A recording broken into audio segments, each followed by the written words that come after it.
I still remember the moment she said it, clear, cold, and loud enough for everyone at the dinner table to hear. "You have no place in this family." My daughter-in-law sneered, pushing my plate away as if I was some unwanted guest. My own son just sat there, staring at his phone. For a second, I couldn't breathe, not because of the words, but because of how easily they came out of her mouth, as if I was nothing. I had just driven 2 hours to bring gifts for my granddaughter's birthday. I was holding her favorite toy in my hand when my daughter-in-law blocked the door. "We're having a family dinner," she said, stressing the word family. "You can drop the gift and leave." My son didn't defend me. He didn't even look up.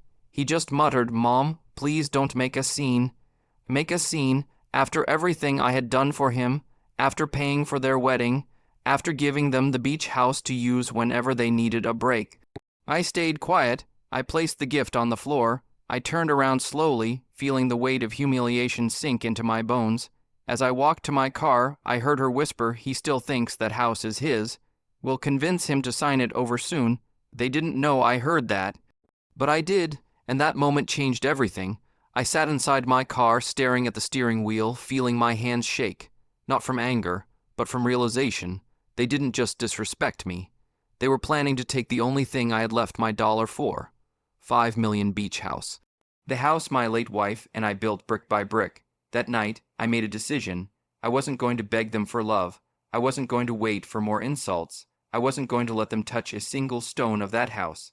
If they thought I had no place in their family, then they had no idea what place they had in my life anymore. And by the time I was done, she was going to regret every single word. I stood at the doorway of my son's house holding a small, pin-cracked box. Inside was a handmade wooden music box I carved for my granddaughter, something I spent 4 nights finishing, rubbing the edges smooth, humming the same lullaby my late wife used to sing. It was supposed to be a happy evening. But the moment my daughter-in-law opened the door, her smile died. "Oh," she said flatly, blocking the entrance with her arm, "you came."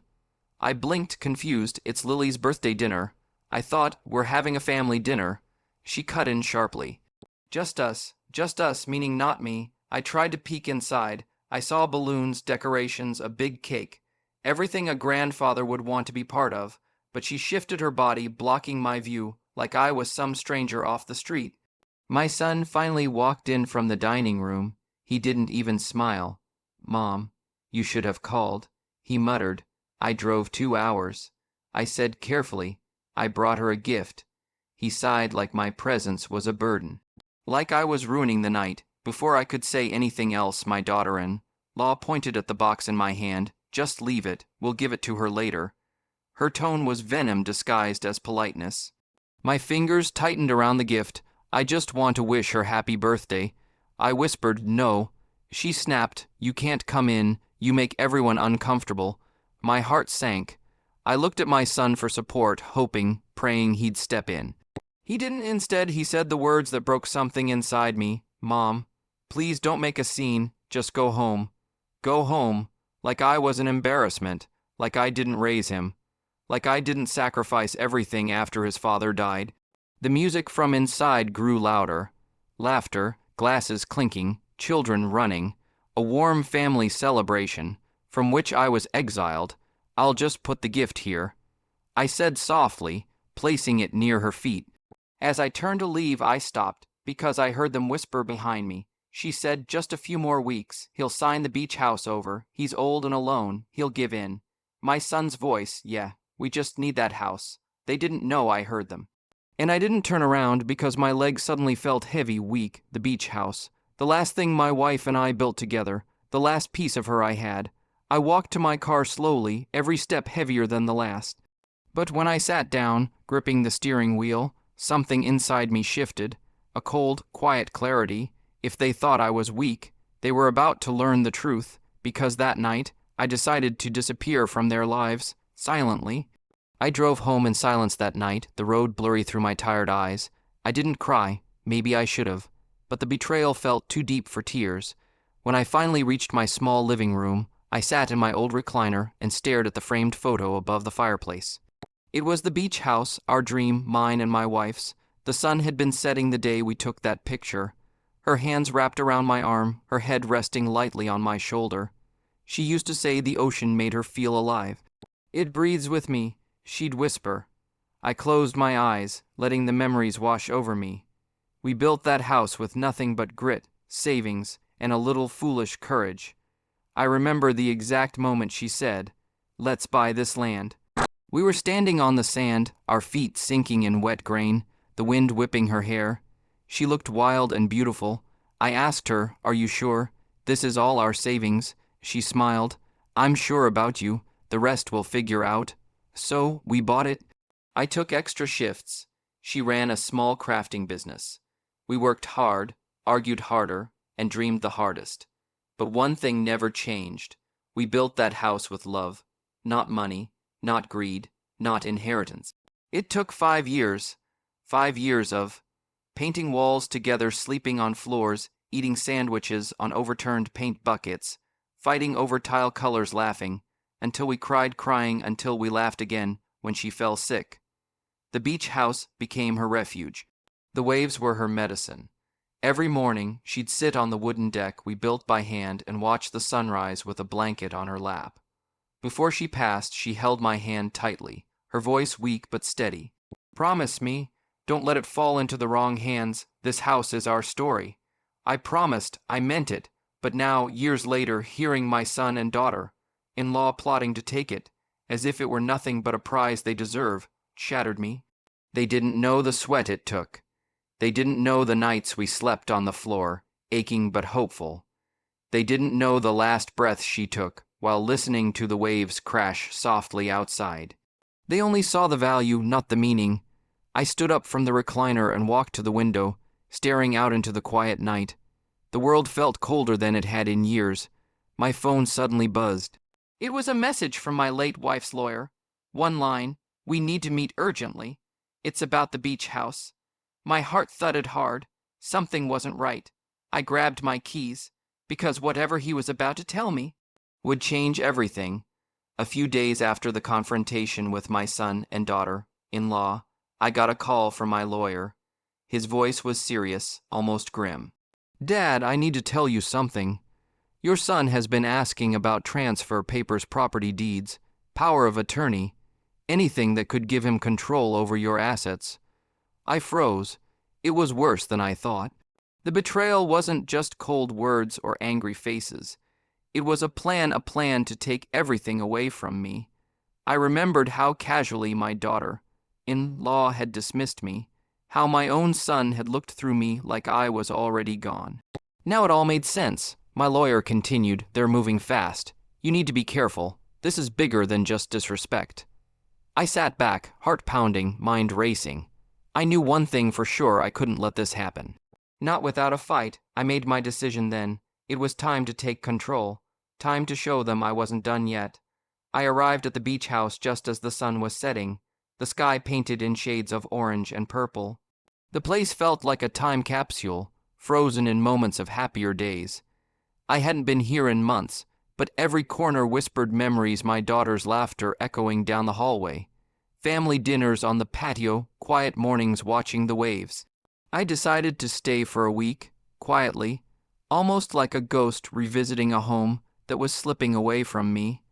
I wanted to understand what was really happening while they thought I was out of the picture. Almost immediately, strange things caught my attention. Bills for the house started arriving, some I hadn't seen before, and property inquiries were piling up in my mail. It was as if someone was testing the waters, preparing for something big. Then, one late afternoon, there was a knock on the door. I opened it to find a realtor, a woman I'd never met before, holding a file thick with papers. "Mr. Narrator's last name. I have some important information about the property," she said, eyes cautious but serious. My heart sank. What was going on behind my back? The realtor stepped inside, closing the door behind her quietly.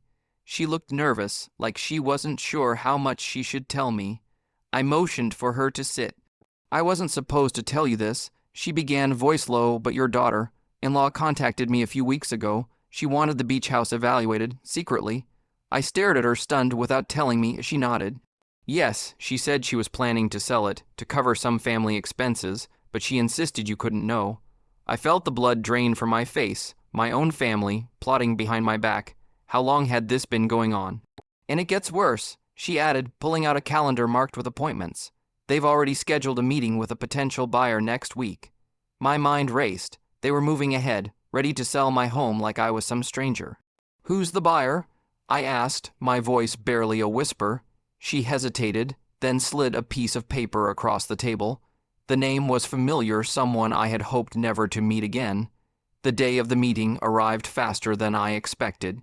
My daughter-in-law was supposed to be there, but I decided I couldn't just sit back anymore.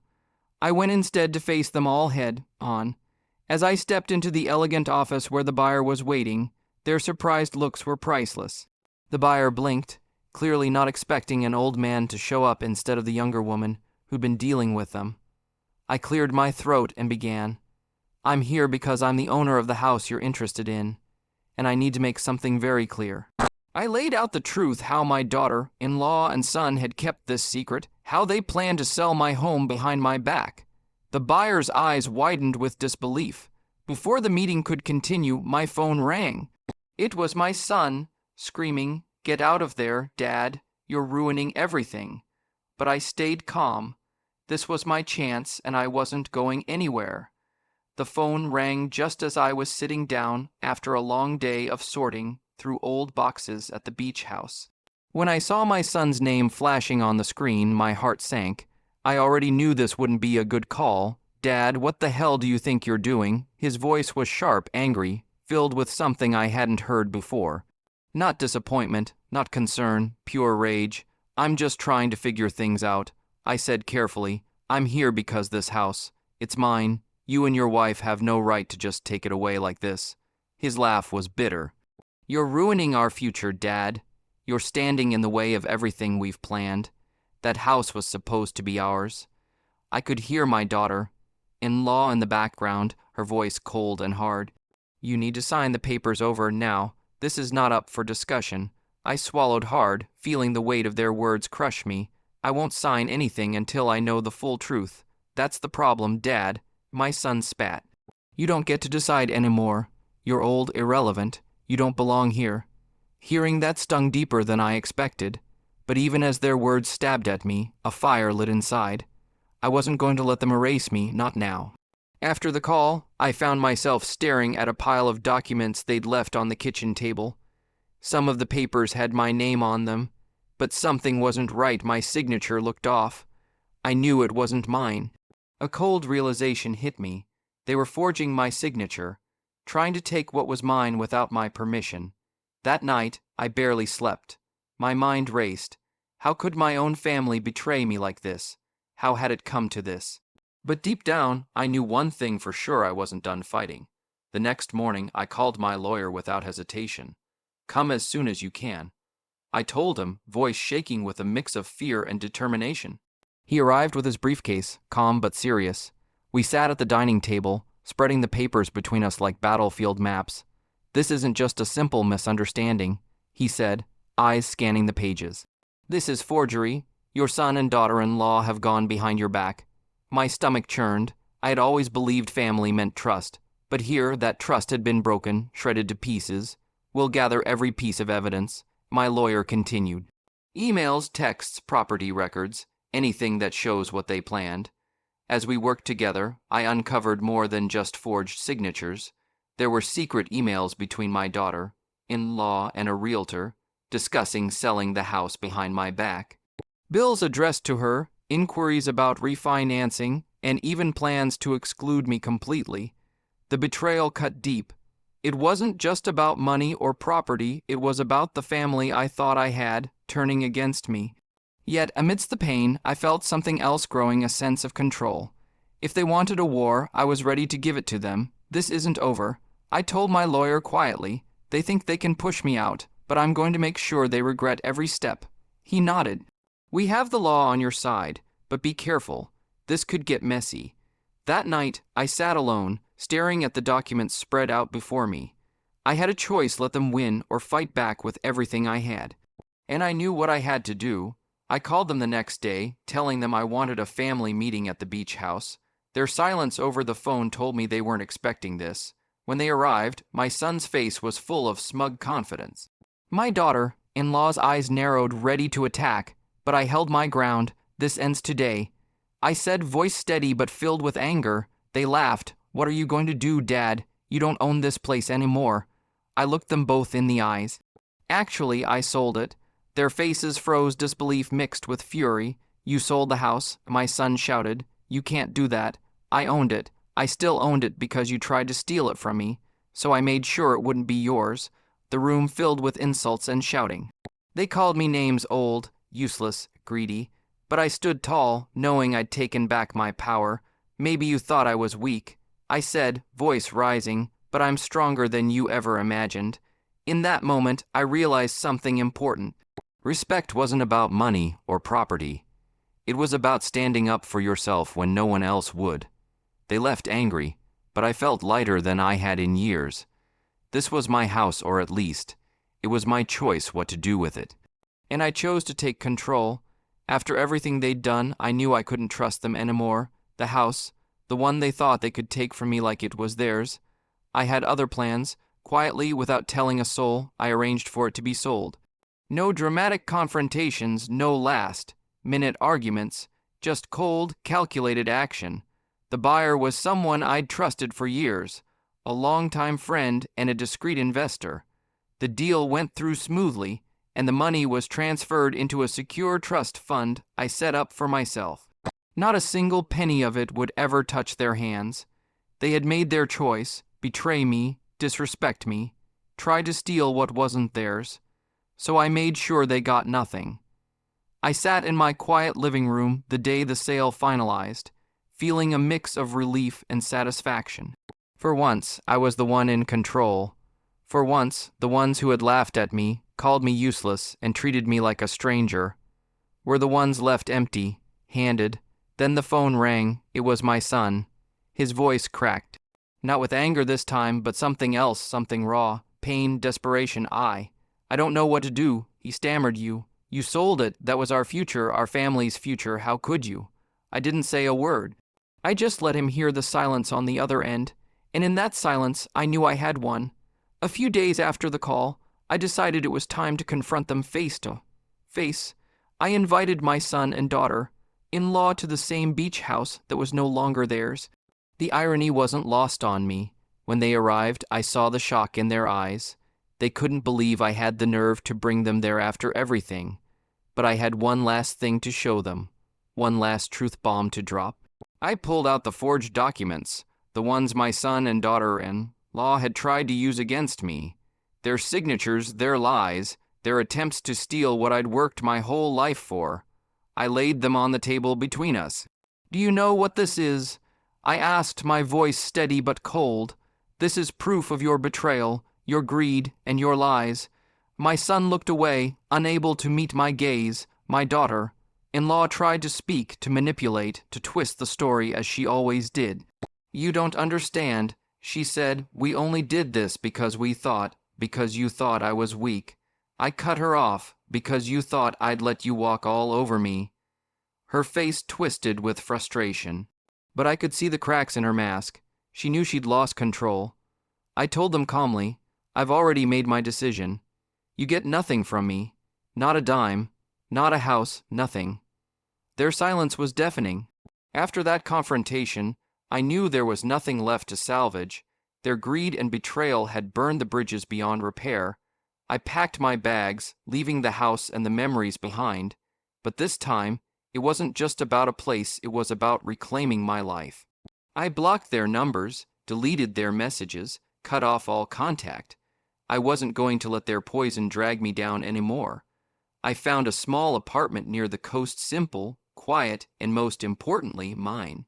A place where I could start fresh, away from the lies and backstabbing. But just when I thought the storm had passed, my daughter-in-law made one last attempt. She showed up at my door, tears in her eyes, begging me to forgive her and the family. "I was wrong," she said, voice shaking. "We need you. Please don't shut us out."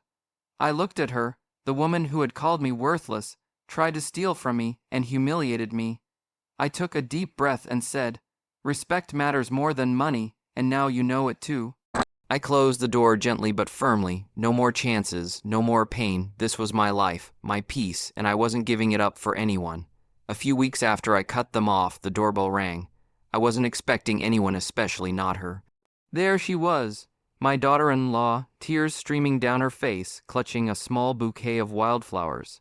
I need to talk, she said, voice trembling. Please just hear me out. I'm begging for a second chance. We were wrong. I was wrong.